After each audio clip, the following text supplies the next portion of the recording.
up? Hunt Fitness.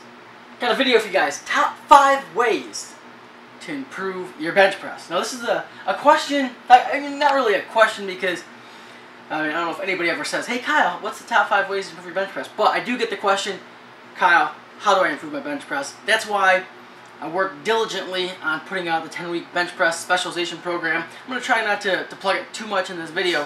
However, I do want to discuss it. Anyway, let's get into this. Number 1, hit all rep ranges, even singles. Alright, now the first thing I want to say about this is, a lot of times when people are talking about improving their bench press, what are they talking about? They're talking about improving their 1 rep max. But then when you talk about their training, they never do anything under 8 reps. Okay, you're not training to improve your 1 rep max. You're just training in a nice hypertrophy range that, yeah, it's still going to develop strength and it'll lead over to your 1 rep strength, your maximal strength. It's not optimal because you're not training for what you're trying to accomplish. So what I'm saying here is, don't be afraid to hit some really low reps. Hit singles. There's a lot of practice involved with hitting singles, and when you're working that low rep range, you're going to be able to use a percentage that's close enough to your max to get that same training stimulus. When you're working at 8 reps, 10 reps, 12 reps, you're working at such a lower percentage that it just doesn't carry over to maximal strength as well. But with that being said, don't get married to any rep range. So don't just, work 5x5s. You're going to be limited. Hitting 5s, hitting 3s. But if that's all you do and neglect higher rep ranges or, like I said, neglect singles, you're going to be missing out. So that's 1. Number 2, correct assistance work. Now, I wrote an article last year talking about my top 5 best assistance exercises for improving your bench press, and my stance hasn't really changed. I put a section of that in the new ebook where I talked about the best assistance exercises for that specific program and why I put them in there.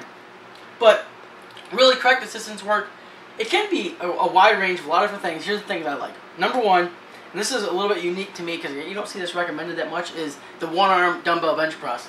I just absolutely love it for improving my bench. I mean, it's been one of the exercises that I have consistently done, and the more I do it, the better carryover I get to my bench. So it's something that not a lot of people recommend, but it's my favorite.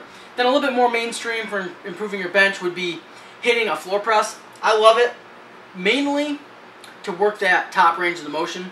However, you can do board presses, you can do pin presses. Those hit the top range as well.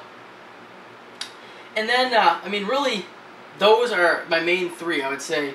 Floor press, board or pin press, whatever I have available. They're not really the same. They're a little bit different. I prefer board press, but not a lot of gyms have boards. And you also need a partner. You actually need a spotter and a partner, so it takes like 2 other people. So it's not necessarily practical for everybody. So if you have access to just a rack or just a regular squat rack or something where you can set up pins, you can kind of get the same effect. Like I said, not the exact same, but close.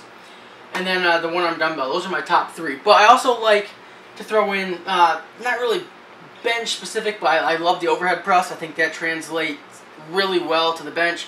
But when you keep it strict, not a push press. A lot of people, when they're doing overhead press, they're not really doing overhead press. They're doing a combination of a push press and overhead press. I found the stricter you go, the more carryover to your bench press.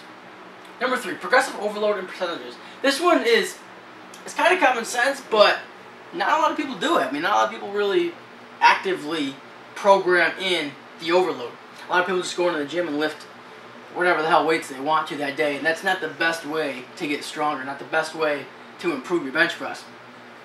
Do you have to stick to, super defined percentages in the gym? Can you use a little bit of, can you go in and some days you're going to feel better and some days you're not going to feel as good. So you don't necessarily have to be stuck to percentages, but I love using percentages, like I said, to build in the progression. So what I mean is, if you have a 4-week block, a 6 weeks training block, where each week is a different percentage and a different volume, and you're using correct periodization, you have a form of built-in progression. You just have to go in and follow the program, and you know what weights you're supposed to be using. So you're not, it takes a lot of the guesswork out of it. Especially for beginners to intermediates, it's very hard to go in and select weight each week that's in a progressive manner, because like I said, some days you're going to feel better, some days you're going to feel worse, and you just end up messing up. So progressive overload. You got to lift heavier weights over the course of time. So you got to do more work to get stronger.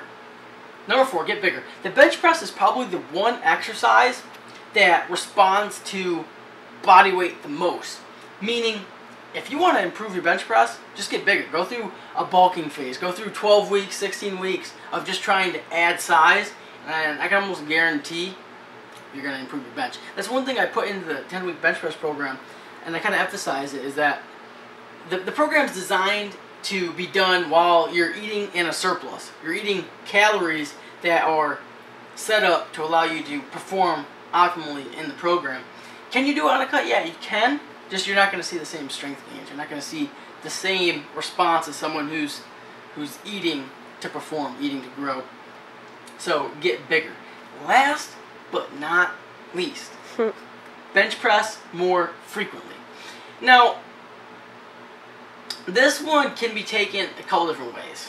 One, if you're just stuck doing bench press Mondays, your chest day Monday, and you come to something and you really want to improve your bench press, but you're only hitting bench once a week, you're going to be very limited.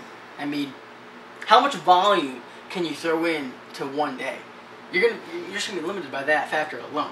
So just by reading it, bench more frequently. If you're benching once a week, try to bench twice a week.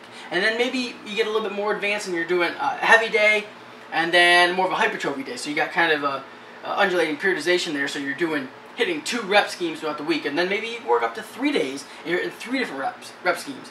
My bench press program is 2 phases, and throughout the whole program you bench 3 times a week, hitting a different rep range each time. So that's kind of what I mean, I don't think you need to bench 3 times a week for forever. I think probably twice is what you need to be the majority of the time. However, if you really want to improve your bench press, you got to do more work, and you got to bench more frequently. You got to put in the effort to make the gains. So that's all I'm gonna say about it, really. I mean, if you guys have any questions about the bench press ebook, just hit me up. I'm gonna put the link to check out more information about it in the descriptions box. And you can get the first chapter for free. Just go on the website and check it out. I almost assume that if you do put in your email, get the first chapter for free, you're gonna want the whole thing, because it's pretty fucking epic.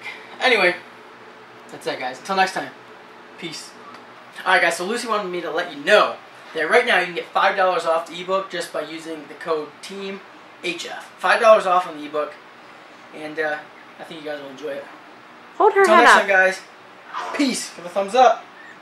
Thumbs up.